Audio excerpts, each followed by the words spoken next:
case, Stanley walked upstairs to his boss's office. Screw that. Boss is probably a jerk. Ugh. Okay. Boiler room. Parking lot. But Stanley just couldn't do it. He considered the possibility of facing his boss, admitting he had left his post during work hours. He might be fired for that. And in such a competitive economy, why had he taken that risk? All because he believed everyone had vanished.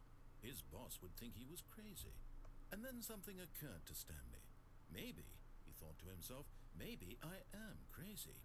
All of my co-workers blinking mysteriously out of existence in a single moment for no reason at all. None of it made any logical sense. And as Stanley pondered this, he began to make other strange observations. For example, why couldn't he see his feet when he looked down? Holy shit! Why did doors close automatically behind him wherever he went? Holy shit! And for that matter, these rooms were starting to look pretty familiar. Were they simply repeating? No, Stanley said to himself, this is all too strange. This can't be real. And at last, he came to the conclusion that had been on the tip of his tongue. He just hadn't found the words for it. I'm dreaming, he yelled. This is all a dream. Oh, what a relief Stanley felt to have finally found an answer, an explanation. What the His fuck? co-workers weren't actually gone. He wasn't going to lose his job. He wasn't crazy after all. And he thought to himself, I suppose I'll wake up soon. I'll have to go back to my boring real-life job pushing buttons. I may as well enjoy this while I'm still lucid. So, he imagined himself flying and began to gently float above the ground. Oh, shit. Then he imagined himself soaring through space on a magical starfield, and it too appeared. It was so much fun, and Stanley marveled that he had still not woken up. How was he remaining so lucid? And then perhaps the strangest question of them all entered Stanley's head. One he was amazed he hadn't asked himself sooner. Why is there a voice in my head dictating everything that I'm doing and thinking? Now the voice was describing itself being considered by Stanley, who found it particularly strange. I'm dreaming about a voice describing me, thinking about how it's describing my thoughts, he thought. And while he thought it all very odd, and wondered if this voice spoke to all people in their dreams, the truth was that, of course, this was not a dream. How could it be? Was Stanley simply deceiving himself?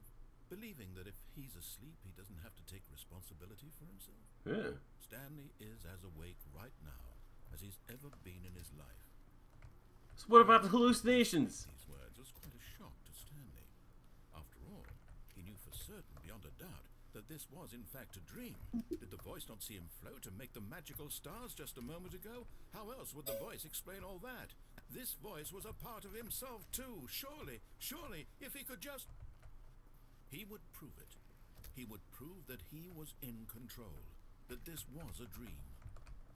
So he closed his eyes gently, and he invited himself to wake up.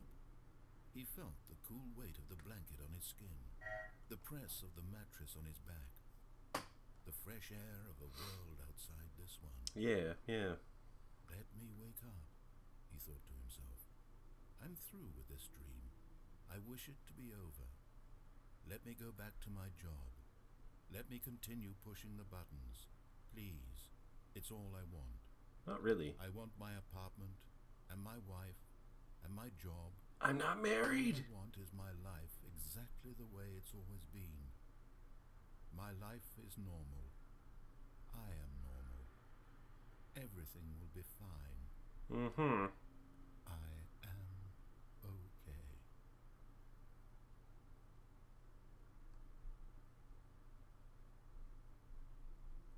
Right. Stanley began screaming.